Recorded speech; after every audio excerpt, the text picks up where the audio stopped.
बातमी नागपूरमधून. नागपूर विधान परिषदेकरता काँग्रेसचा उमेदवार ठरत नाहीये. काँग्रेस प्रवक्ते अतुल लोंढे नागपुरातून उमेदवारी निश्चित झाल्याची माहिती मिळते. उमेदवारी ठरवण्यावरून काँग्रेस नेत्यांमध्ये मतभेद असल्याचं समोर येत आहे. सुनील केदार बैठकीमधून निघाल्यानंतर नितीन राऊतांनी त्या ठिकाणी एंट्री घेतली. त्यामुळे आता नक्की नागपूरमध्ये कोणाला उमेदवारी मिळते हे सुद्धा महत्त्वाचं असणार आहे. तेजस महतुरे आमचे नागपूरचे प्रतिनिधी आता माझ्यासोबत आहेत. तेजस, नागपूरमध्ये काय होईल असं वाटतंय? कारण अतुल लोंढेंना त्या ठिकाणी उमेदवारी दिल्याचं कळतंय, अशा पद्धतीची बातमी आहे, चर्चा आहे. आपण जर बघितलं असेल तर उमेदवारी अर्ज सादर करायला काही तासच शिल्लक असताना नागपूर पोटनिवडणुकीसाठी काँग्रेसला अद्यापही उमेदवार ठरेना. या संपूर्ण याच्यात बघितलं असेल तर नागपूरमध्ये जे आहे ते काँग्रेसची बैठक जी आहे ते रवी भवन येथे सुरू आहे. बैठकीत जर बघितलं असेल तर सुनील केदार या बैठकीतून निघाले आणि त्यानंतर जे आहे ते माजी मंत्री नितीन राऊत यांची संपूर्ण याच्यात जी एंट्री झाली.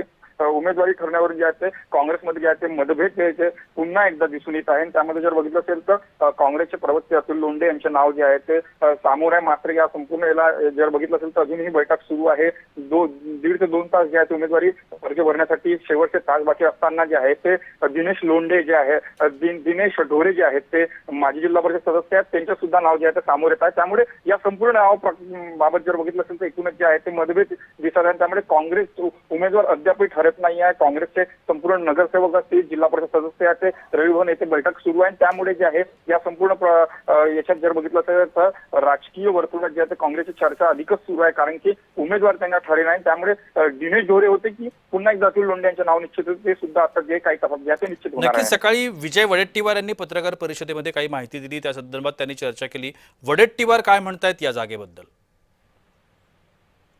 निश्चितच बघितलं असेल तर या संपूर्ण याच्यात जर बघितलं असेल नागपूरचे प्रभारी जे आहेत ते नितीन राऊत आहेत. त्यामुळे नितीन राऊत यांच्याकडे संपूर्ण प्रभार असणार आहे. त्यामुळे एकूणच जर बघितलं असेल तर सुनील केदार आणि नितीन राऊत या दोघांचे जे आहे ते मतभेद आहे.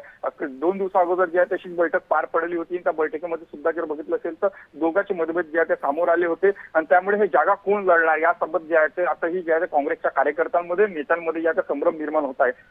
सकाळी 11 वाजतापासून ही संपूर्ण बैठक सुरू आहे. मात्र बैठकीत जर बघितलं असेल तर अद्यापही जे आहे काँग्रेसने आपला उमेदवार निश्चित केलेला नाही आहे. प्रफुल्ल गुडगे पाटील असतील, सुनील केदार असतील, त्यानंतर राजेंद्र मुळक असतील, अनेक असे नेते जे आहेत त्यांच्या जे आहे चर्चा सुरू आहे. मात्र दिनेश ढोरे की अतुल लोंढे या 2 नावाबद्दल जे आहे चर्चा सुरू आहेत. 4 जे आहेत नाव जे आहे आले आहेत. मात्र 2 नावावर जे आहे निश्चित आहे. काही तासात जे आहे उमेदवारी अर्ज जे आहे काँग्रेसकडून भरला जाणार आहे. नक्कीच. धन्यवाद तेजस, आपण दिलेल्या विस्तृत माहिती करता.